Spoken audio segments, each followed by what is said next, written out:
Bismillahirrahmanirrahim. Assalamualaikum warahmatullahi ta'ala wabarakatuh. Innal hamdalillah nahmaduhu wa nasta'inuhu wa nastaghfiruh wa nu'minu bihi wa natawakkalu alayhi wa na'udzu billahi min shururi anfusina wa min sayyiati a'malina. Man yahdihillahu fala mudilla lahu wa man yudlil fala hadiya lahu wa nashhadu anna Muhammadan abduhu wa rasuluh. Ballagha ar-risalah wa adda al-amanah wa nasal ummah wa jahada fillahi haqqa jihadih. Qala Allah Ta'ala ba'da a'udzu billahi minasyaitonir rajim. Bismillahirrahmanirrahim. Faman ya'mal mithqala dzarratin khairan yarah wa man ya'mal mithqala dzarratin syarran yarah. Qala an-nabiy sallallahu alaihi wasallam man kharaja fi talabil ilmi fa huwa fi sabilillah hatta yarji'. Wa qala an-nabiy sallallahu alaihi wasallam fi maqamin akhar man ja'ul maut wa utliba wa fi sabilillah hatta yarji. Wa qala an-nabiy sallallahu alaihi wasallam man tamassaka bi sunnati inna fasani ummati falahu ajru mi'ati syahid. Aw qala alaihi salatu wassalam sadaqallahu al-azim wa sadaqa rasulul karim wa nahnu ala dhalika minasy syahidin. Allahumma alimna ma rusyida umurina wa a'izna min syururi anfusina min sayyiati a'malina. Rabbi shrah li sadri wa yassir li amri wahlul 'uqdatam min lisani yafqahu qawli. Alhamdulillah, thumma alhamdulillah.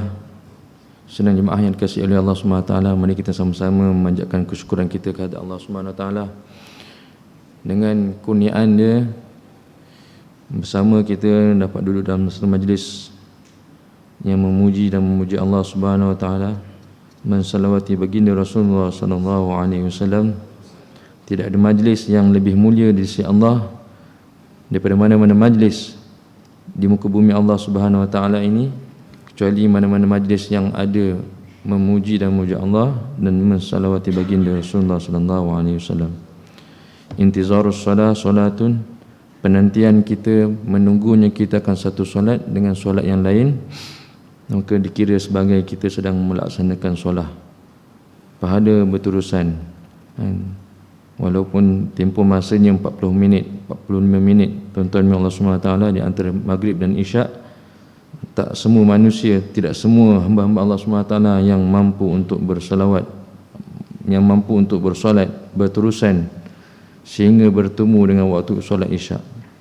Pun begitu, duduk dalam majlis ini tuan-tuan Allah SWT dengan niat untuk menunggu solat fardu yang akan datang, iaitu solat isyak, maka kita dikira sebagai seorang yang sedang mendirikan solat. Baik. Qala musannif rahimallahu taala wa nafa'ana bi'ulumi fid darain amin.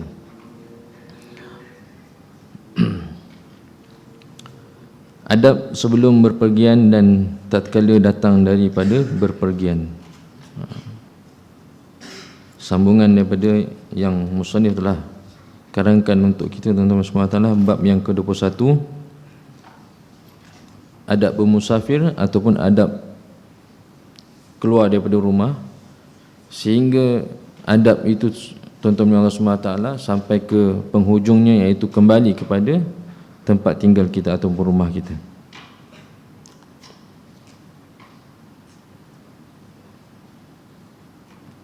Yang keempat, yang pertama sebelum ni ialah bermesyuarah. Jemaah-jemaah ni kita alhamdulillah kita sering bermuzakarah, tapi sekarang ni digalakkan untuk kita menggunakan kitab. Kitab ni insya-Allah daripada Indonesia. Masya-Allah, kami pun gunakan juga setiap kali bermuzakarah. Supaya ingat dan diamalkan, mudah diamalkan, kerana berdasarkan hadis.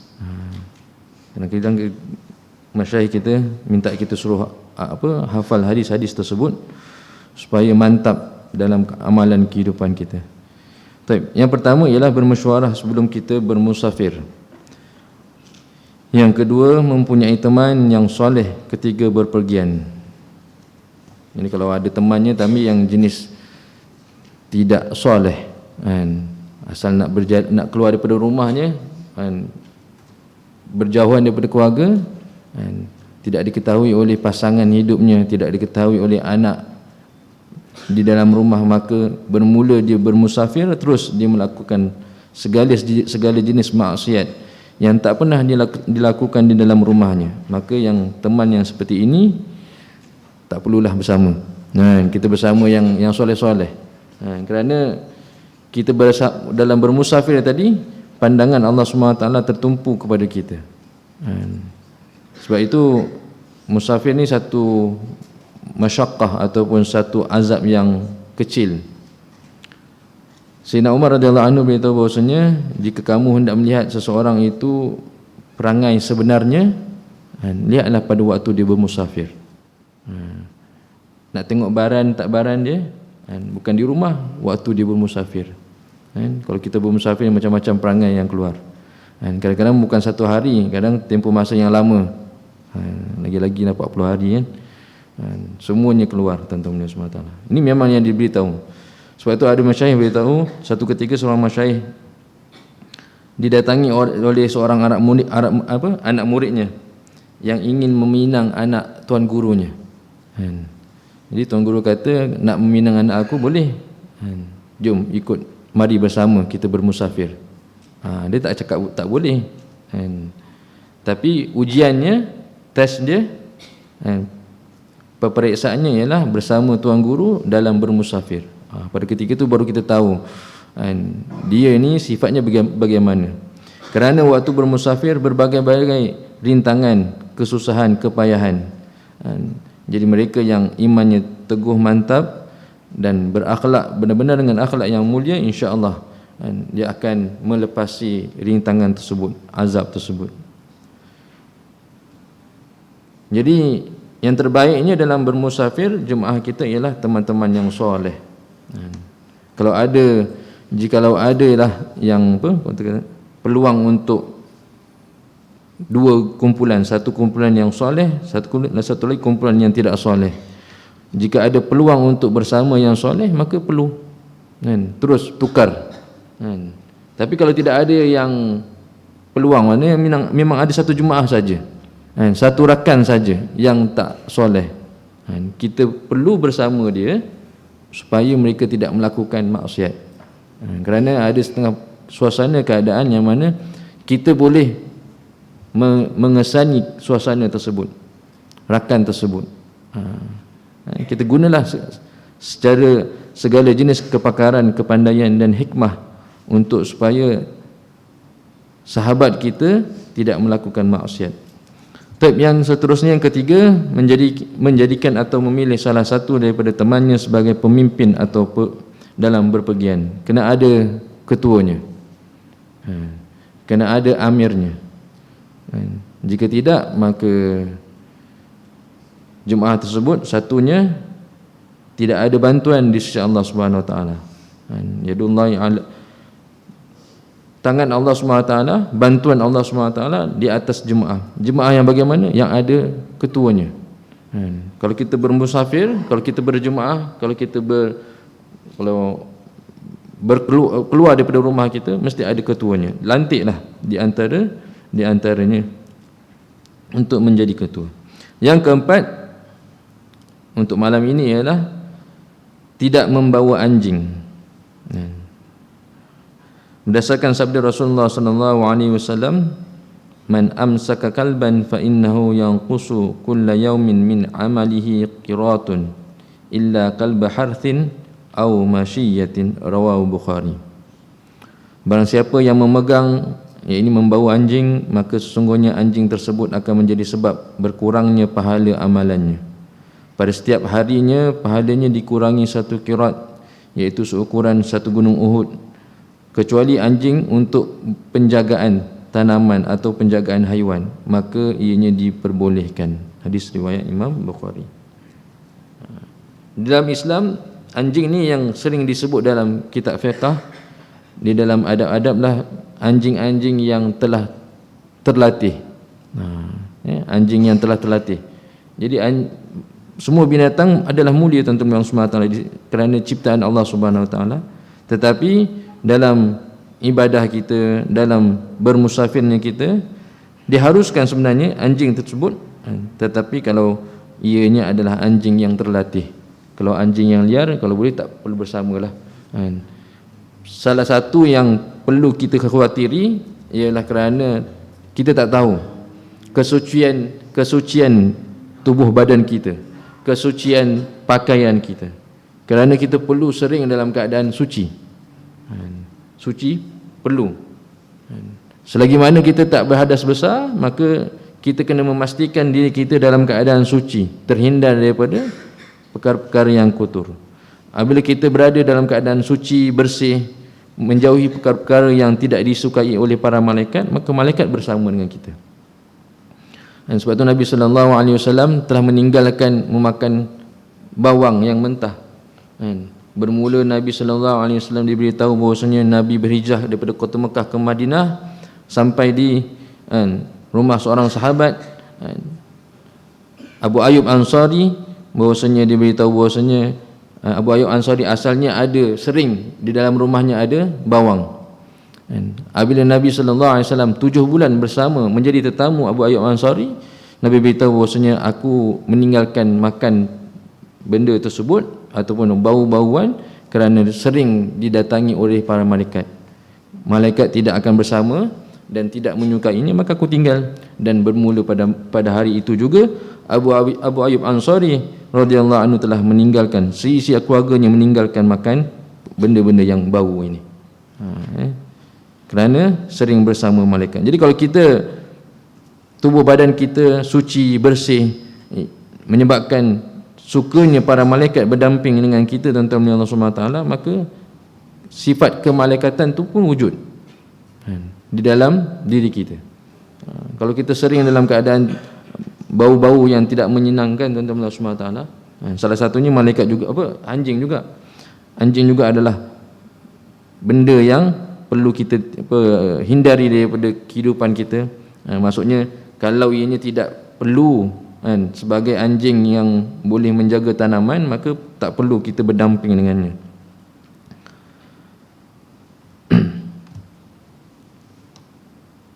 Dan ianya akan menyebabkan kurangnya pahala. Sebanyak mana? 1 qirat, sebesar gunung Uhud. Amalan kita dah tidaklah terlalu banyak. Bahkan apabila kita berdamping dengan anjing ini tentang Allah SWT, maka boleh dikatakan habis terus pahala dan amalan kita tentang Allah SWT. Kerana apa? Sering berdamping dengan anjing. Jangan kita sama dengan Ashabul Kahfi.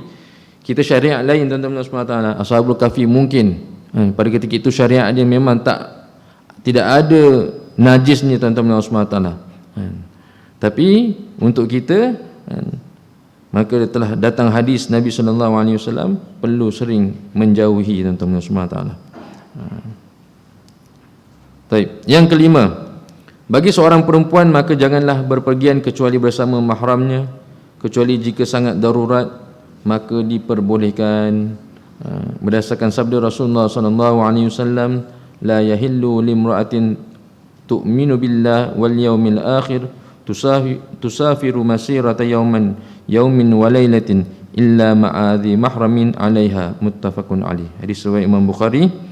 Tidak dihalalkan, tidak diperbolehkan bagi seorang perempuan yang beriman kepada Allah Subhanahu wa taala dan hari kiamat untuk berpergian sejarak sehari dan semalam, kecuali jika bersama mahramnya. Jaraknya ialah sehari semalam, perjalanan sehari semalam. Jarak yang melebihi 2 marhalah, jarak yang jauh tuan-tuan Allah SWT, maka wanita tidak dibenarkan sama sekali. Dahulu tuan-tuan Allah SWT, kalau kita nak mengerjakan ibadah haji, umrah lah biasanya, tidak dibenarkan wanita yang tak berkahwin kecuali bersamanya mahram. Kecuali bersamanya mahram. Kalau nak buat visa tu, dia tak tahu siapakah pasangannya. Tapi kerana sekarang situasi telah berubah,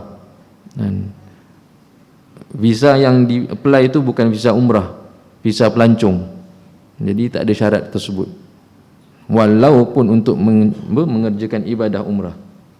Beza Dulu maknanya dahulu bermusafir untuk ibadah ni amat dijaga tentang aurat bagi wanita. Kalau pergi tak ada pasangannya, tidak dibenarkan sama sekali. Visa takkan keluar, visa umrah takkan diberi. Tapi sekarang tuan-tuan SWT digalakkan menggunakan visa pelancong.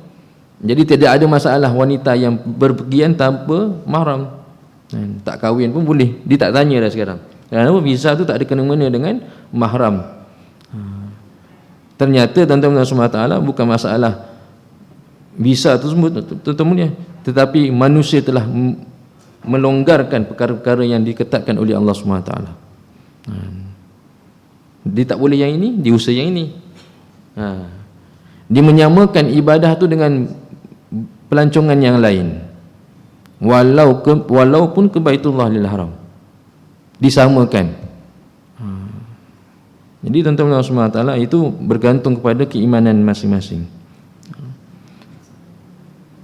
Sebenarnya memang secara hukum, secara urufnya tidak dibenarkan sama sekali lah wanita yang berpergian jauh berseorangan tanpa mahram. Tapi sekarang tuan-tuan Allah SWT kadang suaminya di rumah, isterinya 2 minggu tak ada. Mana pergi umrah? Oh boleh, kalau umrah boleh, tak apa. Sebenarnya tidak dibenarkan sama sekali. Tetapi kerana kita ni mengikut undang-undang yang diciptakan oleh manusia, tidak mengikut undang-undang yang Allah SWT ciptakan, maka yang tak boleh menjadi boleh, yang tak boleh menjadi boleh. Pergi dengan siapa? Dengan rakan-rakan wanita, kumpulan wanita yang lain. Baik. Itu bagi adab yang kelima, ialah bagi seorang wanita, perempuan, maka janganlah berpergian kecuali bersama mahramnya, musafir tersebut. Jangan kita katakan musafir ini pergi ke Baitullah menziarahi baginda Rasulullah sallallahu alaihi wasallam, maka tak ada maksiatnya tuan-tuan SWT. Bukan itu sebenarnya. Asalkan bermusafir ke mana sahaja, perlu bersamanya mahram. Sebab itu dalam perjalanan, bukan perjalanan yang jauh, jika kita menaiki kenderaan awam, maknanya di antara dalam kenderaan tersebut ada wanita, ada lelaki yang tak ada hubungan kekeluargaan. Dalam syariat, wanita perlu duduk belakang, lelaki duduk di hadapan, supaya pandangan lelaki tidak terlihat akan aurat wanita. Kalau ada situasi yang sekarang aja lah, kalau kita menggunakan kenderaan awam, itu keadaannya sepatutnya tuan-tuan SWT. Dan perlu diasingkan, nak mendatangkan rahmat tuan-tuan SWT. Masjid surau ni suasana rahmat. Kerana apa? Diasingkan di antara wanita, lelaki dan wanita. Rahmat ni lah tempatnya malaikat, dan malaikat akan bersama majlis yang ada, dibezakan, diasingkan di antara lelaki dan wanita. Kita kena mungkin dahulu mungkin benda ni tak biasa. Sekarang di mana saja kita berada, bermusafir, kita dalam masjid. Jadi sebab itu ulama kita beritahu bahawasanya suasana masjid perlu ada di mana-mana, supaya malaikat tu akan ketaatan, sifat ketaatan tu akan wujud dalam diri kita. Sifat ketaatan para malaikat itu wujud dalam diri kita. Dalam majlis mana-mana pun sekalipun tuan-tuan SWT, asingkan di antara lelaki dan wanita, supaya rahmat akan mencurah-curah. Jika tidak, maka tidak akan ada rahmatnya di sisi Allah Subhanahu Wa Taala. Itu syaratnya. Sebab itu setengah-setengah majlis, walaupun di samping Baitullah, dikumpulkan dengan antara lelaki dan wanita, tidak ada bezanya. Kalau di kampung kita, lelaki di sini, wanita diasingkan, mengapa tidak berdekatan dengan Baitullah? Di sana disekalikan.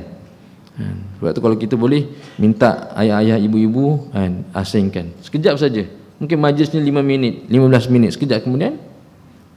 Kerana majlis yang ada dibezakan, diasingkan di antara lelaki dan perempuan, maka mencurah-curah rahmatnya tuan-tuan. Jika tidak, maka tidak. Kita tak sama macam majlis zikrullah, majlis ilmu agama ni tak sama macam perhimpunan-perhimpunan biasa. Sebab tu banyak manfaatnya, banyak dia punya kebaikannya apabila kita asingkan mana-mana perhimpunan.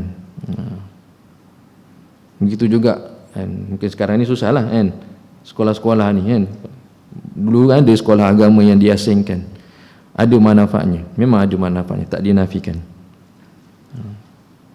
Sampai satu tahap orang yang diasingkan waktu pembelajaran dia sendiri akan tak rasa selesa dalam satu majlis yang ada wanita yang bukan mahram tanpa keuzuran bersama-sama.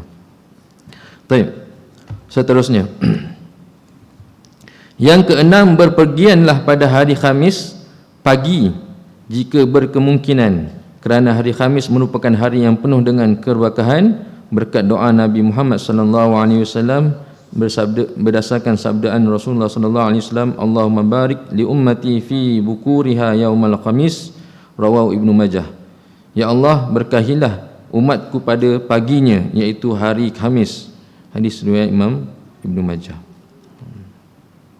Sebab itu kalau hari Jumaat itu bukan tak boleh, boleh, tapi akan ada kepayahan.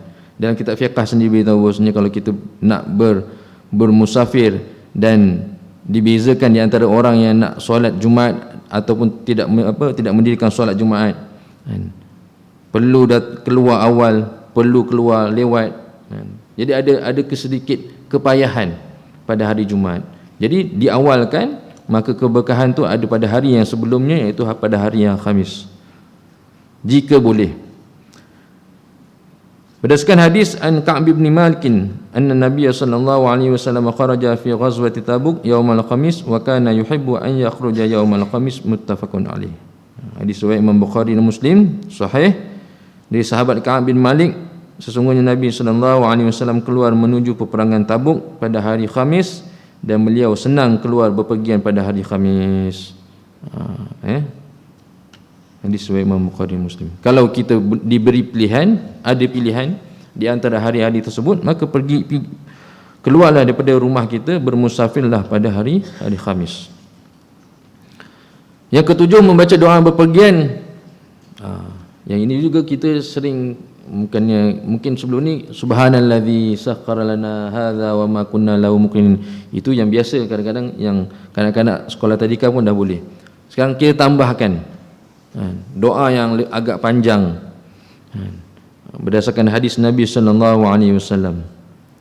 Bacalah doa berpergian ini, Allahumma inna nas'aluka fi safarina hadzal birra wat taqwa wa minal amali ma tarda, Allahumma hawwin alaina safarina hadza wa twi anna bu'dah, Allahumma antas sahibu fis safari wal khalifatu fil mali wal ahli wal walad, Allahumma inna na'udzubika min wa'tha'is safar wa ka'abatil manzar wa su'il manqalabi fil mali wal ahli wal walad. Nampak macam sering didengari, tapi belum lagi ada kekuatan untuk hafal. Sekarang bermula kita hafal yang ini, yang agak panjang sedikit. Kalau naik kenderaan tu kita dah hafal dah. Doa bermusafir tu, sama ada naik kenderaan ataupun tidak, yang ini. Yang ini tuan-tuan mulia. Hafal yang bahasa Arabnya tuan-tuan SWT. Kerana hadis ni secara lafziahnya, secara lafaznya telah diriwayatkan daripada sahabat akan hadis baginda Rasulullah sallallahu alaihi wasallam an Abdullah bin Sarjis radhiyallahu anhu qala kana Nabi sallallahu alaihi wasallam idza safara qala, Rasulullah sendiri apabila bermusafir, Nabi sendiri membaca doa ni, qala Allahumma antas sahibu fis safari wal khalifatu fil ahli, Allahumma ishabna fi safarina, Allahumma sahabna fi safarina wal khulfa, yang lain, waqlufna fi ahlina, Allahumma inni a'udzubika min wa'tha'is safar wa ka'amatil manzar wa min al-hawri ba'dal kawri wa min da'watil mazlumin wa min su'il manzari fil ahli wal mali. Yang mudah untuk dihafal yang tadi tu tuan-tuan, yang tadi tu agak panjang tapi macam sering didengari, sering kita dengar. Okey, kita hafalnya itu insya-Allah. Jadi ada doa yang khusus untuk bermusafir, ada doa yang khusus ketika menaiki kenderaan, ada doa yang khusus untuk apa lagi tuan-tuan, keluar daripada rumah, insya-Allah. Kita ni mungkin sebelum ni kurang bermusafir. Saya sendiri beritahu bahawasanya saya menghafal doa ini ketika waktu hendak dekat-dekat waktu nak bermusafir. Kenapa? Dah nak musafir, amril halnya ataupun urusan yang pada ketika itu ialah nak musafir. Jadi baru dihafal doanya. Baru dihafal doa. Kalau tak bermusafir, kita tidak ada kekuatan nak hafal. Jadi waktu kita tahu kita nak musafir, kita hafal doanya, terus diamalkan. Ibadah ataupun sunnah yang diamalkan kan, betul sejurus daripada pembelajaran, maka ianya akan berkekalan. Kadang-kadang kita mendapat doa daripada pengajian, kemudian tidak ada peluang untuk diamalkan, maka dianya akan luput. Jadi siapa yang sering bermusafir terus, ataupun tuan-tuan semata tidak perlulah musafir yang panjang-panjang kan, kita keluar daripada rumah untuk ke tempat kerja kita, dah boleh dah kan, dengan doa yang sempurna ini, doa yang sempurna ini. Kerana salah satu yang kita dapat daripada pengalaman apabila kita bawa jemaah, terutamanya kalau kita bawa jemaah yang mana perlukan kenderaan yang di atas udara, kan banyak sekarang kan kemalangan-kemalangan di udara, bukan di daratannya, di udara pun. Jadi ketakutan tu bertambah. Jikalau kita dampingkan, bersamakan sebelum kita bermusafir tadi doa yang warid daripada Nabi SAW yang agak panjang, yang disebut atasnya memuji dan memuja Allah Subhanahu Wa Taala, bukan sekadar doa-doa yang dalam bahasa Melayu kan, tapi doa yang warid betul, yang pernah keluar daripada mulut Nabi SAW, kita baca, jemaah akan rasa tenang. Oh ustaz, tadi masa saya nak naik kapal terbang tadi saya takut sangat kerana ini pertama kali saya nak naik kapal terbang. Dengar ustaz baca doa, rasa satu ketenangan. Bukan sebab ustaz tu, kerana doa yang ustaz tu baca, doa yang pernah keluar daripada mulut Nabi SAW. Jadi kita rasa bahawasanya satu pendinding dengan perantaraan doa ni. Kita amalkan insya-Allah. Yang ke-8, membaca beberapa surah di dalam Al-Quran dan doa tatkala berpergian. Berikut ini ialah doa yang diriwayatkan oleh Sayyidina Ali bin Abi Talib radhiyallahu anhu, iaitu membaca surah Al-Fatihah sebanyak 3 kali. Surah Fatihah itu dibacanya 3 kali sebelum bermusafir. Allahumma sallimni wa sallim ma ma'i wahfizni wahfaz ma ma'i wa ballighni wa balligh ma ma'i 3. Kemudian Fatihah 3 kali. Kemudian membaca ayatul kursi 3 kali. Mungkin kadang-kadang kita baca sekali, kita baca kali ini 3 kali. Kemudian membaca surah Al-Qad 3 kali. Dan membaca selepas itu baca doa tadi, Allahumma sallimni wa sallim ma ma'i wahfazni wahfaz ma ma'i wa ballighni wa balligh ma ma'i 3. Setiap daripada doa tadi, daripada surah tadi ada baca doa ni 3 kali.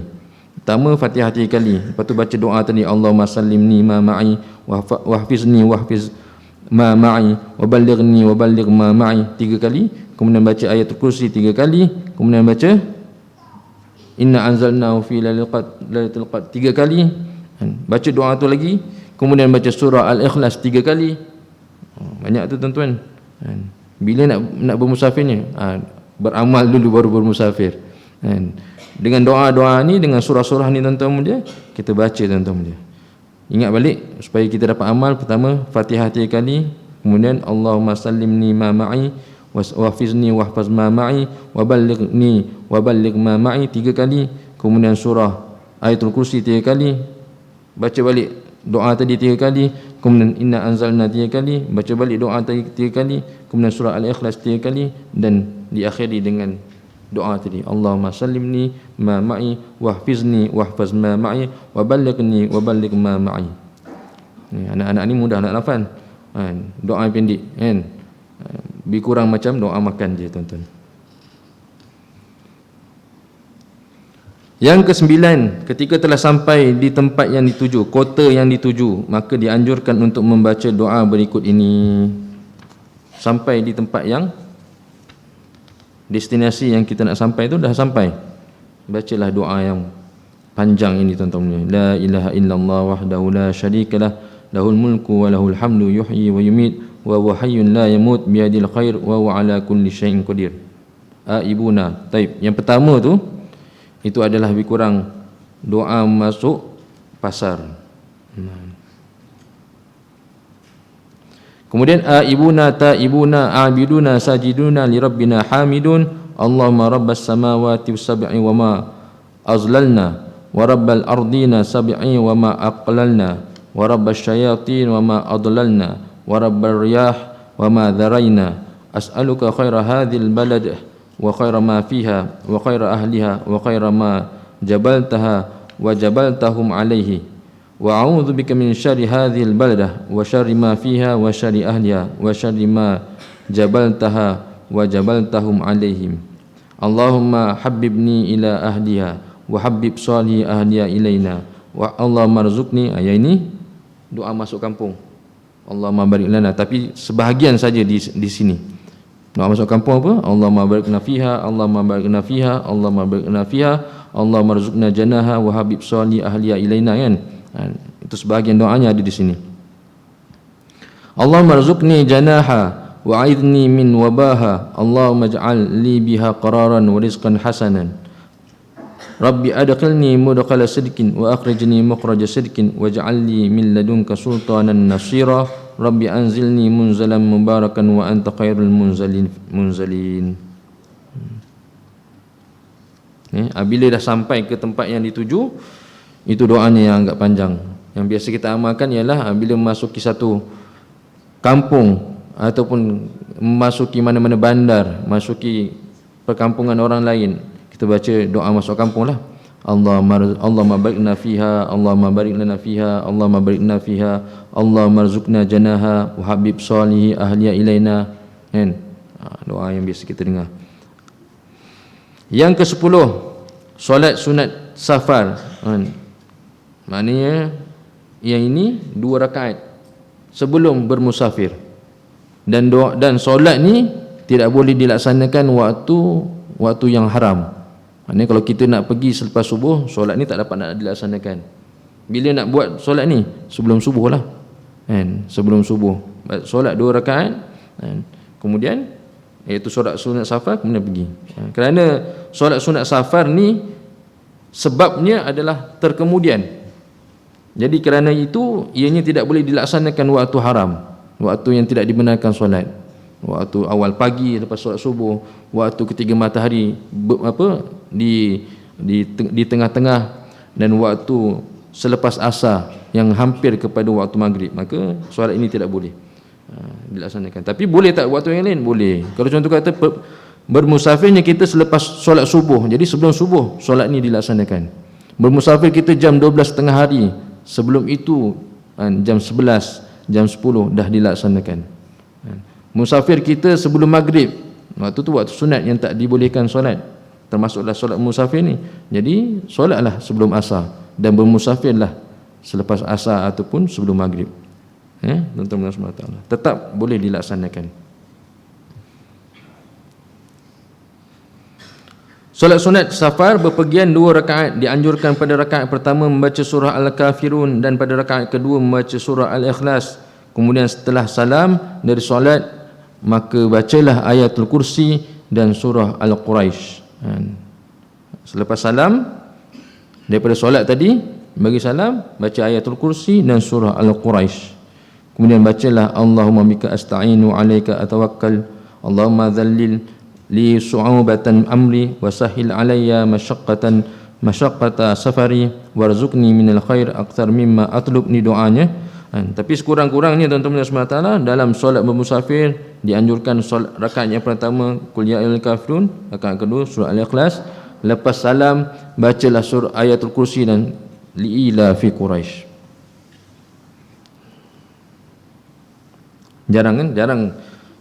Jarang sekali kita melaksanakan solat ini. Sepatutnya setiap kali kita berpergian daripada rumah kita untuk mencari rezeki di pagi hari, solat ini perlu dilaksanakan, supaya perjalanan tu lebih berkat.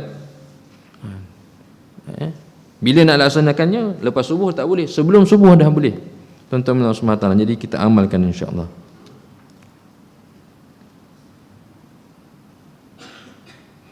Dan Rasulullah SAW bersabda, tidak ada penjaga untuk anggota keluarga yang ditinggalkan tatkala berpergian yang lebih Allah senangi daripada solat sunat 4 rakaat yang dilaksanakan di rumahnya setelah memakai baju berpergian, dan pada setiap rakaatnya membaca surah Al-Fatihah dan surah Al-Ikhlas. Kemudian setelah salam bacalah Allahumma inni ataqarrabu bihinna ilaika faqlufni bihinna fi ahli wa mali. Maka keutamaan dari solat tersebut adalah sebagai wakilnya atas keluarga dan hartanya yang ditinggalkan, dan sebagai benteng untuk rumahnya sampai dia kembali pulang kepada keluarganya. Kita takut dalam pembagian kita tidak ada wakil yang untuk menjaga kita, maka Allah SWT suka untuk kita tinggalkan keluarga kita dengan 4 rakaat ini. Setiap rakaatnya dengan surah Al-Ikhlas. 4 rakaat. Bermusafir, pertama bermusafir 2 rakaat, solat musafir 2 rakaat. Kemudian kita tinggalkan keluarga kita dengan 4 rakaat ini, tuan-tuan SWT. Sebagai pendinding dan wakil bagi kita, supaya Allah SWT menjaga keluarga kita, sehingga kita kembali balik, pergi dalam keadaan selamat, balik dalam keadaan selamat. Yang menjaganya ialah Allah SWT dengan perantaraan surah, dengan perantaraan 4 rakaat ini. InsyaAllah. Jika yang ke-11, jika di tengah-tengah perjalanan akan beristirahat atau makan, maka dianjurkan untuk berkumpul dengan teman-temannya, jangan berpisah. Biasa kita dengar sirah Rasulullah SAW dalam bermusafir, Rasulullah bersama dengan kumpulan-kumpulan, bersama dengan kumpulan jemaah yang bersama Rasulullah dalam bermusafir. Ketika hendak pergi peperangan, balik daripada peperangan, Rasulullah bersama. Apabila datang ancaman, jemaah tetap bersama dengan kita. Apabila kita berasingan, maka ancaman tersebut akan membinasakan kita. Sebab itu diberitahu sebelum ni, jemaah tu mesti 3 orang, kerana apabila ada kesusahan, yang kedua boleh membantu, yang ketiga boleh meneruskan, maksudnya membawa kedua-duanya dalam perjalanan. Kalau seorang meninggal dunia, seorang boleh angkat jenazah, seorang lagi boleh membawa kedua-duanya dalam perjalanan. Jadi perlu bergerak dalam berjemaah. An Abi Tha'labah Al-Khushani radhiyallahu anhu qala kana an-nasu idza nazalu manzilan tafarraqu fi asy-syi'ab wal awdiyah. Faqala Rasulullah sallallahu alaihi wasallam inna tafarruqakum fi hadhihi asy-syi'ab wal awdiyati innama dhalikum minasyaitan falam yanzilu ba'da dhalika manzilan illa damma ba'duhum ila ba'din. Dari sahabat Abi Tha'labah Al-Khushaini, dia berkata, pada dahulu kala orang-orang ini para sahabat, jika berhenti di suatu tempat mereka berpencar bahasa Indonesia. Mungkin yang saya faham, mereka ni tidak bersama dengan jemaah. Mana betul berpisah-pisah, tidak duduk macam kita duduk sampai di R&R, tidak duduk dalam jemaah. Seorang dekat kedai sana, seorang kedai sini. Itu yang dimasukkan. Itu yang berlaku di zaman sahabat sebelum datangnya Rasulullah sallallahu alaihi wasallam.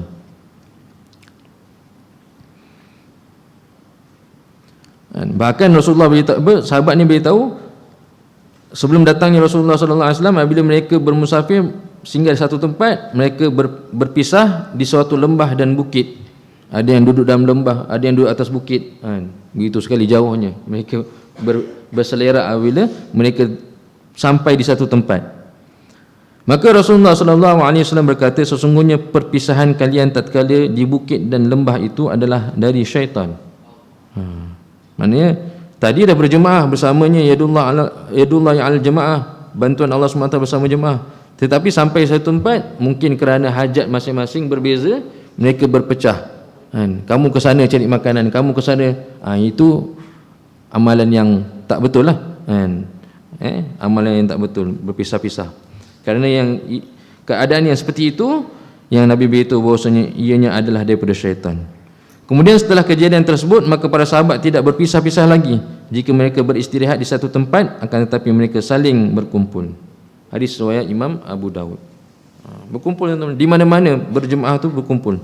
Kecuali lah kalau dimesyuaratkan kan, seorang dua orang untuk cari makanan, mungkin hajatnya nak disempurnakan, tidaklah semuanya berselerak kerana jemaah kita masih lagi ada amirnya, jemaah kita masih ada ketuanya. Jadi ketua kena buat keputusan seperti mana yang Rasulullah lakukan ketika Rasulullah bersama dengan jemaah. Yang ke-12, segera beristirahat jika badan terasa lelah, tidak memaksa diri untuk meneruskan perjalanan. Kalau tidak betul-betul dalam keadaan sakit, penat, letih, tuan-tuan semata, jangan dipaksa kerana musibah banyak kan. Kalau kita mengantuk, rehat. Kalau kita rasa perlu rehat, rehat. Kerana itu juga adalah adab-adabnya. Yang ke-13, jika kebutuhannya, yakni kepentingannya telah selesai, maka dianjurkan untuk segera kembali ke rumahnya menemui keluarganya. Maksud bermusafir itu telah selesai, segera balik. Tapi kalau tak selesai, bagaimana Pak? Jemaah tak keluar, tak dapat dibentuk, tak boleh balik lah. Jadi maksud tu, kalau jika maksud bermusafir tadi telah sempurna, maka segera balik kepada ahli keluarga. Kerana Rasulullah sallallahu alaihi wasallam telah bersabda, as-safaru qit'atun minal azab. Ini yang saya beritahu tadi.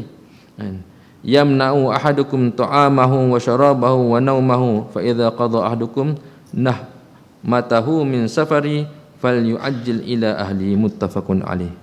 Dari sahabat Abu Hurairah radhiyallahu anhu, sesungguhnya Rasulullah sallallahu alaihi wasallam bersabda, berpergian atau bermusafir ini merupakan sebahagian daripada azab. Bukan azab seluruhnya, tapi sebahagian. Kesusahannya ada kat situ. Juga mencegah salah seorang dari kalian atas makanannya. Makan dalam bermusafir, makan tak cukup, makan tak enak. Sampai kalau kita di Mekah pun kita tak jumpa makanan sambal belacannya, tak enak. 2 hari orang Malaysia ni contohnya, 2 hari, 3 hari tak jumpa sambal, dia pening dah. Dia kata travel ni terus, dia kata travel ni tak best, travel ni tak sempurna. Sedangkan sebab apa?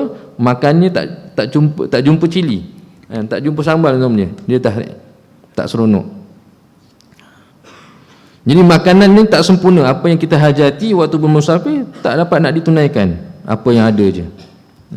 Minumannya juga begitu, dan tidurnya juga tuan-tuan dan semua tidak sempurna. Oleh kerana itu, apabila salah seorang dari kalian telah menyelesaikan kepentingannya dalam berpergian, maka bersegeralah kembali kepada keluarganya. Hadis riwayat Imam Bukhari dan Muslim. Nampak Jadi begitulah. Kalau kita bermusafir, tunaikan maksud kita bermusafir tadi, travel tadi. Apabila telah sempurna, segera balik kepada ahli keluarga kita.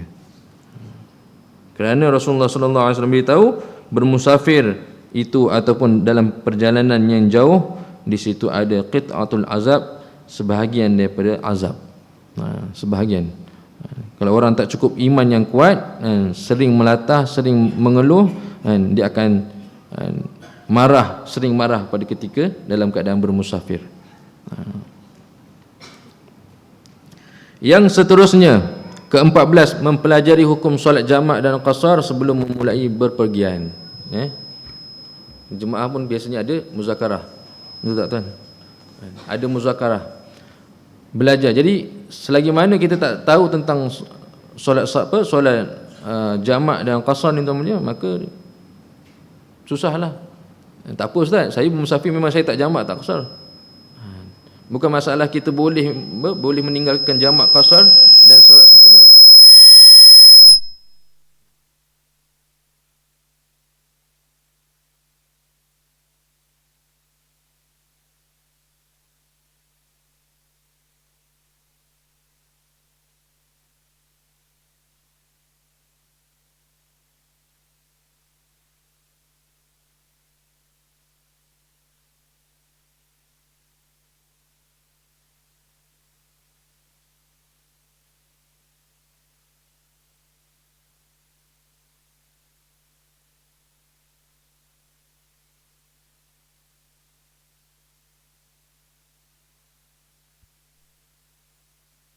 Jadi Bukan musafir semata-mata tapi tidak tahu tentang hukum solat di dalam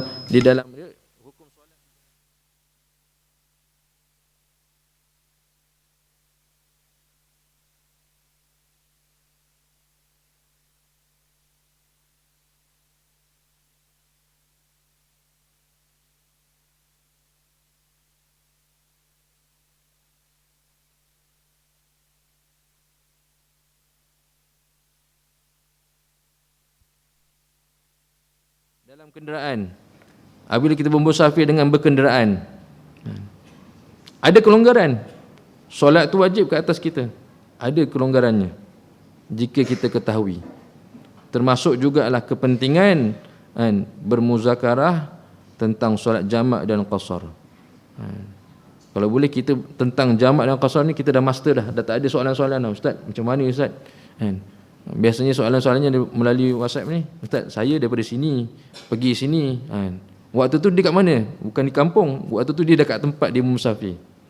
Maknanya dia tak sempurna lagi. Mungkin yalah kita ni jarang-jarang bermusafir. Bila dia musafir dia dah jadi saya dah belajar ni Ustaz, tapi waktu nak musafir ni jadi baru semalam kawan kita duduk Sungai Buloh, tuan-tuan. Tuan-tuan boleh nampak sambil-sambil kita belajar muzakarah tentang jamak qasar. Perjalanan daripada Sungai Buloh pergi ke Tanjung Karang. Jarak ni tak sampai tuan. Jarak ni tak sampai. Hampir-hampir dia kata dalam kurang. Dan daripada Tanjung Karang dia cross pergi ke Tanjung Malim. Dan tak jauh. Dia macam pusing Daripada Tanjung Malim pergi Sungai Buloh pun tak jauh. 70 kilo. Tapi rasa-rasanya daripada pagi tadi dia berjalan ni jauh ni. Perjalanan jauh ni bah. Sebab ni nak sampai balik ke Sungai Buloh pagi jumpa ke malam. Tapi jaraknya tak jauh tuan-tuan, tak sampai lagi 70 kilo. Jadi sembahyang macam biasa. Jadi kadang-kadang kita mengaji kitab alhamdulillah, tapi waktu nak mengamal kita jadi bela sikit. Alhamdulillah ada seorang orang tu waktu tu terus dia tanya ustaz, maka dapat dirungkaikan masalah, tetap dapat menjaga tentang kefarduan solat. Ada orang dia rasa susah sangat nak solat, ditinggalkan solat. Bermusafir tadi harus, tetapi kerana musafir tadi meninggalkan kefarduan, maka musafir tu jadi maksiat. Kenapa? Fardu tu ada di mana-mana, solat tu ada di mana-mana tuan-tuan SWT. Tapi kerana kita ni rasa macam bermusafir ni susah, travel ni susah, maka kita akan tinggalkan solat. Satu lagi, kita travel daripada Malaysia pergi negara yang mana kita jumpa waktu yang berbeza, dia dah pening kepala. Tadi sembahyang zuhur kat Malaysia, sembahyang asar kat Malaysia, sampai ke negara lain masih cerah. Masih cerah lagi. Kat mana maghribnya, kat mana isyaknya tuan-tuan SWT. Jadi benda tu perlu diketahui, terutamanya tentang kefarduan solat, supaya kita dalam bermusafir masih lagi tidak meninggalkan solat. Tidak ada kelonggaran bagi orang yang bermusafir untuk tinggalkan solat, tetapi dah ada kelonggaran untuk dikurangkan. Allah dah kurangkan qasar jadi jamak tuan-tuan SWT. Baik. Yang ke-15, Al-Habib Hamid bin Umar meriwayatkan jika seorang akan berpergian maka dianjurkan baginya untuk menggenggam wang atau makanan. Kemudian bacalah doa berikut ini: Ishtaraitu salamati wa salamata man ma'ya wa ma ma'i wa mukhallafi bihadza minallah azza wa jal. Kemudian berikanlah wang atau makanan tersebut kepada fakir miskin. Kerana Rasulullah sallallahu alaihi wasallam bersabda, as-sadaqatu tasuddu sab'ina baban minasyarri. Manfaat dari sedekah tadi adalah dapat menutup 70 pintu keburukan dan musibah, iaitu musibah. Orang-orang dahulu kalau bermusafir dia melakukan sedekah. Kerana bukan ikut orang-orang lama datuk nenek kita, tapi mereka sebenarnya mengikut sunnah Rasulullah sallallahu alaihi wasallam. Apabila nak memudahkan pemusafiran seseorang, lakukan sedekah sebelum bermusafir. Sebab tu kalau saya biasa dekat airport nak bawa jemaah ni cakap, tuan-tuan kita nak musafir jauh ni 9 jam kadang-kadang kita merentasi benua, kita akan sampai kena jamak sampai kena apa, kalau jauh lah Jadi untuk memudahkan, kerana dalam jemaah kita ada yang tua, ada yang berkeadaan dalam keadaan sakit, untuk memudahkan perjalanan 40 orang, 45 orang ni, semua masing-masing kita laksanakan sedekah. Untuk supaya Allah SWT wasilah untuk memudahkan perjalanan kita. Sedekah sikit menjadi. Dekat airport nak sedekah siapa? Ni anak-anak buah semua yang datang mengantar ni, sedekah. Supaya dipermudahkan perjalanan. Dimudahkan perjalanan. Bukan itu saja, perjalanan yang rasa-rasa kita dalam keadaan tak apa-apa nak sihat. Perjalanan di daratan juga tuan-tuan mulia. Daripada Kuala Lumpur pergi ke Kedah, pergi ke Kelantan, bersedekah. Laksanakan sedekah, kerana sedekah tersebut manfaatnya akan menutup 70 pintu musibah ataupun keburukan. InsyaAllah sampai di situ saja. Ada lagi? Masya-Allah, banyak tuan-tuan. Adab-adabnya banyak tuan-tuan. Anak-anak tengok berapa banyak muka surat. Sampai mana yang dikatakan ada adab berpergian. Sampai ke 38 adab-adab bermusafir. Kita baru yang ke-16, dan moga Allah SWT beri taufik dan hidayah kepada saya dan tuan-tuan untuk amalkan adab-adab ini semua. Kerana kita ni bukanlah umat yang sering bermusafir, tapi kita biasanya akan bermusafir. Kita bukanlah manusia yang tidak ada tempat untuk bermukim, senantiasa bermusafir saja.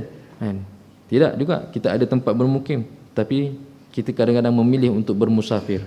Musafir untuk urusan mencari rezeki, bermusafir untuk urusan ibadah, bermusafir yang menyebabkan ianya adalah musafir yang diharuskan. Maka kita akan bergerak. Jadi qit'atul azab, iaitu musafir itu adalah sebahagian daripada azab, merungkaikannya dengan adab-adab Allah SWT, dengan adab-adab Nabi SAW, akan yang azab tadi menjadi mudah, dipermudahkan insya-Allah. Moga Allah SWT beri taufik dan hidayah kepada saya dan tuan-tuan untuk kita sama-sama amalkan insya-Allah. Bismillahirrahmanirrahim. Alhamdulillahirabbil alamin, wassalatu wassalamu ala asyrafil anbiya'i wal mursalin wa ala alihi washabihi ajmain. Allahumma inna nas'aluka fahaman nabiyyin wa hifzal mursalin wal malaikatil muqarrabin. Allahumma aghnina bil ilmi wa zayyina bil hilmi wa akrimna bit taqwa wal jammilna bil afiyah. Allahumma inna nas'aluka hubbak wa hubba man yuhibbuk wa hubba amalin yuqarribu ila hubbik. Allahumma la sahla illa ma ja'altahu sahla wa anta taj'alul hazna idza syi'ta sahla. Rabbana atina fid dunya hasanah wa fil akhirati hasanah wa qina adzabannar. Walhamdulillahirabbil alamin.